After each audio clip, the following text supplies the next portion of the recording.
Here's the latest from the Democratic Republic of Congo. Rebels there have declared a ceasefire with the government forces and United Nations peacekeepers after approaching within several kilometers of the main eastern city of Goma. Rebel leader General Laurent Nkunda told VOA he wants to avoid panicking the population in Goma. Peacekeepers used combat helicopters to slow down the rebel offensive, which began Sunday.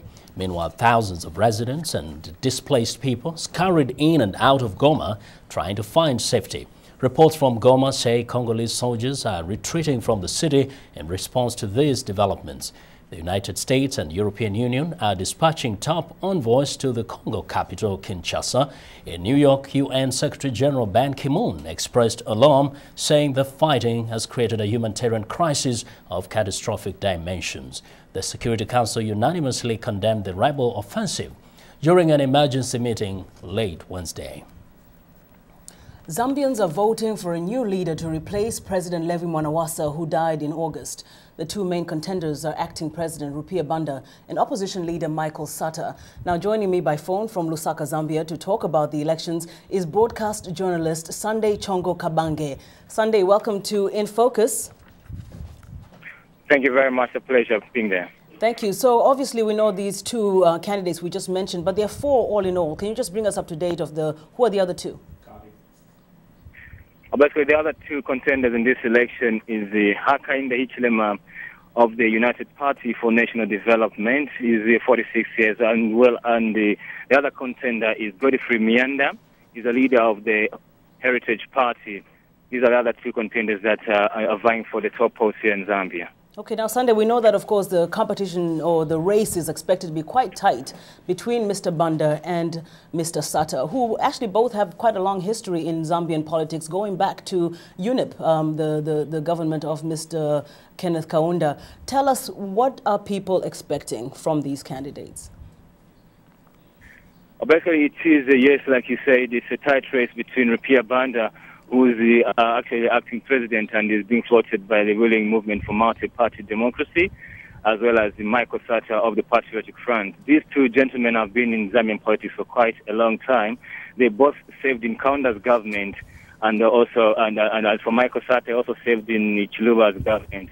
While Rupia Banda is actually acting president, he was brought by Mwanawasa from retirement to actually assist govern the country before he died. Basically, what the Zambian people expect is somebody that is going to lead them in the next 3 years. As you may be aware, Mr. Mwanawasa died before he could complete his term of office, which was supposed to end in 2011. So these two gentlemen have been campaigning, and they are the likely two contenders. So what I suspect that people of Zambia want to see somebody who's going to ensure that which Mwanawasa left continues. They have on their tables, they have money in their pockets, and they just see change. They want development. They see a continuation of foreign direct investment. They see and live in peace and harmony. You know, Zambia has been one of the countries in the region that has enjoyed peace for quite a long time. They hold democratic elections almost every 5 years. So this is one thing that Zambians are looking for. They want somebody, a leader that is going to ensure that he meets and addresses their plight as well as meets their aspiration. That is basically one thing that the people of Zambia are looking for as they cast their ballot at the moment. Sunday, let me just interject there for a second. Of course, we know Mr. Mwanawasa had a very good track record for fighting corruption, even boosting the economy. But he was largely criticized for not really alleviating the poverty situation, which Mr. Sata seems to have an advantage over Mr. Mwanawasa on that. How will voters vote according to that point? Well, basically, they are saying that Mr. Sata has made these promises during his campaign for the last 2 months or so. He's campaigned on ground that he will want to raise the workers' wages, as well as cut tax and fight corruption as well. He indicated that he also ensure that the fight against corruption, against graft continues.